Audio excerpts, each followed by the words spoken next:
ಎಲ್ಲ ಸಮಸ್ಯೆಗಳು ಪರಿಹಾರ ಆಗ್ಬಿಟ್ರೆ ಜೀವನನೇ ಇರೋದಿಲ್ಲ. ಗೊತ್ತಾಯ್ತಾ? ಸಮಸ್ಯೆಗಳು ಉದ್ಭವ ಆಗ್ತವೆ, ಪರಿಹಾರ ಕಂಡುಕೋಬೇಕು. ಆ ನಂತರ ಇನ್ನು ಹೊಸ ಸಮಸ್ಯೆಗಳು ಉದ್ಭವ ಆಗ್ತವೆ, ಅದಕ್ಕೊಂದು ಪರಿಹಾರ ಕಂಡುಕೋಬೇಕು. ಇದು ನಿರಂತರವಾಗಿ ನಡೆಯುವಂಥವು. ಸಮಸ್ಯೆ ಉದ್ಭವ, ಸಮಸ್ಯೆ ಪರಿಹಾರ. ಇದು ಯಾವುದೋ ಒಂದು ಸಮಸ್ಯೆ ಇದೆ, ಸಮಸ್ಯೆ ಪರಿಹಾರ ಹೈಕಮಾಂಡ್ನಲ್ಲಿ ಕೊಡ್ತಾರೆ ಅಂತೇಳಿ ನಾವು ನಿರೀಕ್ಷೆ ಮಾಡಿದ್ದೇವೆ. ಬಟ್ ನನ್ನ ಅಸೆಸ್ಮೆಂಟ್ ಇವತ್ತು ರಾಜ್ಯಸಭಾ ಮತ್ತು ವಿಧಾನ ಪರಿಷತ್ತು ಸ್ಥಾನಗಳ ಬಗ್ಗೆ ಒಂದು ಪೂರ್ವಭಾವಿ ಚರ್ಚೆ ಮುಖ್ಯಮಂತ್ರಿಗಳ ಜೊತೆ ನಡೆಯುತ್ತೆ ಅಂತಕ್ಕಂಥದ್ದು. ಮತ್ತು ನನ್ನ ಒಂದು ನಿರೀಕ್ಷೆ ಏನಂದರೆ ಮುಖ್ಯಮಂತ್ರಿಗಳು ನಮ್ಮ ಕಾಂಗ್ರೆಸ್ ಪಕ್ಷದ ಹೈಕಮಾಂಡ್ ನಾಯಕರನ್ನ ಕೇಳ್ತಾರೆ, ರೀಶಫಲ್ ಪರ್ಮಿಷನ್ ಕೊಡಿ ಅಂತ. ಆಗ ಯಾವುದೆಲ್ಲ ಚರ್ಚೆಗಳಾಗ್ತವೆ, KPCC ಅಧ್ಯಕ್ಷರ ಬದಲಾವಣೆ ಮತ್ತು ರೀಶಫಲ್ಲು, ಪೋರ್ಟ್ಫೋಲಿಯೋಸ್ ಚೇಂಜ್ ಮಾಡುವಂಥದ್ದು ಮಂತ್ರಿಗಳಿಗೆ. ಬಹಳಷ್ಟು ಜನ ಮಂತ್ರಿಗಳು ನಾವೆಲ್ಲ ಪಕ್ಷದ ಕೆಲಸ ಮಾಡ್ತೀವಿ ಅಂತ ಹೇಳಿ ಅವ್ರುಗಳನ್ನ ಕೂಡ ವಾಲಂಟ್ರಿಯಾಗಿ ಮುಖ್ಯಮಂತ್ರಿಗಳ ಹತ್ರ ಹೇಳ್ಕೊಂಡಿದ್ದಾರೆ.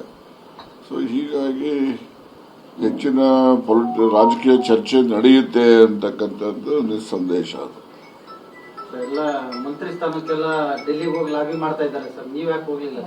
ನಾವೇನು ಮಂತ್ರಿ ಆಗ್ಬೇಕಂತ ನನಗೇನಿದ್ದಿಲ್ಲಲ್ಲ. ಆಗಿದ್ದು ಆಯ್ತು, ಬಿಟ್ಟಿದ್ದು ಆಯ್ತಲ್ಲ, ಇನ್ನು ತಿರ್ಗ ಏನಿದೆ. ಅದರಿಂದ ಮಂತ್ರಿ ಕೆಲಸ ನೋಡ್ರಿ, ಕೆಲಸ ಮಾಡೋರಿಗೆ ಮಂತ್ರಿ ಕೆಲಸನೇ ಇರಬೇಕು ಅಂತ ಏನಿಲ್ಲ. ನಾವು ಜನಪರವಾಗಿ ಬಡವ್ರ ಪರವಾಗಿ ಏನೆಲ್ಲ ಮಾಡಬಹುದಾಗಿದೆ ಅದನ್ನು ನಾನು ಪ್ರಾಮಾಣಿಕವಾಗಿ ಮೊದಲಿಂದನೂ ಮಾಡ್ತಾ ಬಂದಿದ್ದೀನಿ, ಇವತ್ತು ಮಾಡ್ತೀನಿ, ಮುಂದೆನೂ ಮಾಡ್ತೀನಿ. ಅದಕ್ಕೋಸ್ಕರ ಏನು ಮಂತ್ರಿ ಆಗಬೇಕು, MLA ಆಗಬೇಕು ಅಂತಕ್ಕಂಥದ್ದೇನಿಲ್ಲ. ನನಗೆ ಕೋಆಪರೇಟಿವ್ ಮೂವ್ಮೆಂಟ್ ಇದೆ.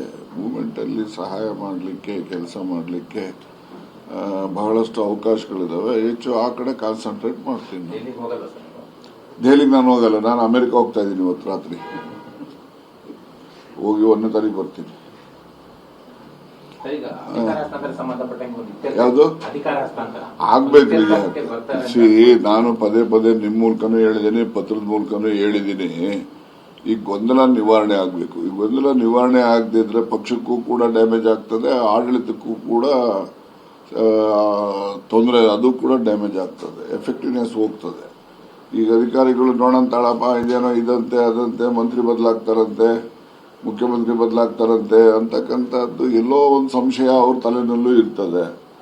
ಅದರಿಂದ ಮಂತ್ರಿ ಬದಲಾಗ್ತಾರೆ, ಹೊಸ ಮಂತ್ರಿ ಬರ್ತಾರೆ, ಏನ್ ಹೇಳ್ತಾರೆ ನೋಡಂತಾಳು ಅನ್ನೋರು 1 ಜನ ಇರ್ತಾರೆ. 2 ಜನ ಮುಖ್ಯಮಂತ್ರಿನೇ ಬದಲಾಗ್ತಾರೆ, ಏನಾಗ್ತದೆ ನೋಡೋಣ ಇರುವನೋರು ಇರ್ತಾರೆ. ಈ ಬ್ಯೂರೋಕ್ರಾಟ್ಸ್ ಇರ್ತಾರಲ್ಲ, ಅವರು ಯಾವ ಪಾರ್ಟಿ ಬರಲಿ, ಯಾರ ಅಧಿಕಾರಕ್ಕೆ ಬರಲಿ, ಅವರಂತೂ ಪರ್ಮನೆಂಟ್ ಗಿರಾಕಿಗಳು ಅವರು. ಅದರಿಂದ ಅವ್ರ ಥಿಂಕಿಂಗೇ ಬೇರೆ ಇರ್ತವೆ. ಹಾಗಾಗಿ ಕೆಲಸ ಕಾರ್ಯಗಳು ನಡಿಬೇಕಲ್ಲ, ನಡೀತಕ್ಕಂಥದ್ದಕ್ಕೆ ಅದು ಒಂದು ವೇಗ ಕಡಿಮೆ ಆಗ್ತದೆ ಅಂತಕ್ಕಂಥದ್ದು. ಅದಕ್ಕೋಸ್ಕರ ಈ ಗೊಂದಲ ನಿವಾರಣೆ ಮಾಡಬೇಕು. ಮುಖ್ಯಮಂತ್ರಿಗಳನ್ನ ಮುಂದುವರಿಸೋದು, ಅವರಿಗೆ ರೀಶಫಲ್ಗೆ ಅವಕಾಶ ಕೊಡೋದು ಅಥವಾ ಬದಲಾವಣೆ ಏನು ಹೈಕಮಾಂಡ್ ತಲೆನಲ್ಲಿ ಏನಿದೆಯೋ ಅದನ್ನು ಅವರು ಜಾಗ್ರತೆ ತೀರ್ಮಾನ ಮಾಡಬೇಕು, ವಿಳಂಬ ಮಾಡಬಾರ್ದು ಅಂತಕ್ಕಂಥದ್ದು ನನ್ನ ಒಂದು ಬೇಡಿಕೆ. ನೀವು ಕೂಡ ಸಾಕಷ್ಟು ಹಿರಿಯರಿದ್ದೀರಿ, ಡೆಲ್ಲಿ ಮಟ್ಟದ ಸಾಕಷ್ಟು ಕಾಂಟ್ಯಾಕ್ಟ್ ಇರುವಂತದ್ದು. ಮುಖ್ಯಮಂತ್ರಿ ಬದಲಾವಣೆ ಆ ಥರದ್ದು ಏನಾದ್ರು ಇದೆಯಾ ಸರ್? ಎಲ್ಲಿ ಮುಖ್ಯಮಂತ್ರಿ ಬದಲಾವಣೆ ಚರ್ಚೆ ಆ ಥರದ್ದು ಏನಾದ್ರು ಇದೆಯಾ? ನೋಡಪ್ಪ, ಅವ್ರ ತಲೆನಲ್ಲಿ ಏನಿದೆ ಅಂತೇಳಿ ನಾವು ಊಹೆ ಮಾಡ್ಲಿಕ್ಕೆ ಆಗೋದಿಲ್ಲ. ಇದ್ರೂ ಇರ್ಬೋದು, ಇಲ್ಲದೇ ಇದ್ರೂ ಇರಬಹುದು. ಹಾಗಾಗಿ ಏನಿದೆ ನೋಡೋಣ. ಈಗ ನಮಗೇನೋ ಇದಾಗಿತ್ತು, ಎಷ್ಟೋ 30 ತಿಂಗಳು ಅಂತ ಹೇಳ್ತಾ ಇದ್ದಿದ್ದನ್ನು ಕೇಳಿದ್ದೀನಿ ನಾನು.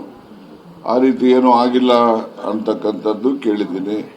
ಮತ್ತೆ ಪದೇ ಪದೇ ಮುಖ್ಯಮಂತ್ರಿಗಳು ಸ್ಪಷ್ಟನೆ ಕೊಟ್ಟಿದ್ದಾರೆ. ನನಗೇನು ಆ ಥರ ಇಲ್ಲ. ಯಾವತ್ತು ರಾಹುಲ್ ಗಾಂಧಿ ಅವರು ನೀವು ಯಾವ ರೀತಿ ನಡ್ಕೋಬೇಕು ಅಂತ ಹೇಳ್ತಾರೋ ಆಗ ನಡ್ಕೊಳ್ತೀನಿ.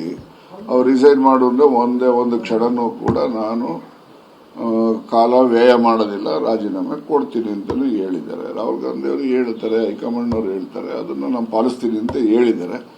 ಅಷ್ಟು ಹೇಳಿದ್ಮೇಲೆ ಗೊಂದಲ ಏನಿಲ್ಲ. Now the ball is in the court of the high command. ಅವರು ಅದ್ರ ಬಗ್ಗೆ ತೀರ್ಮಾನ ಮಾಡಬೇಕು.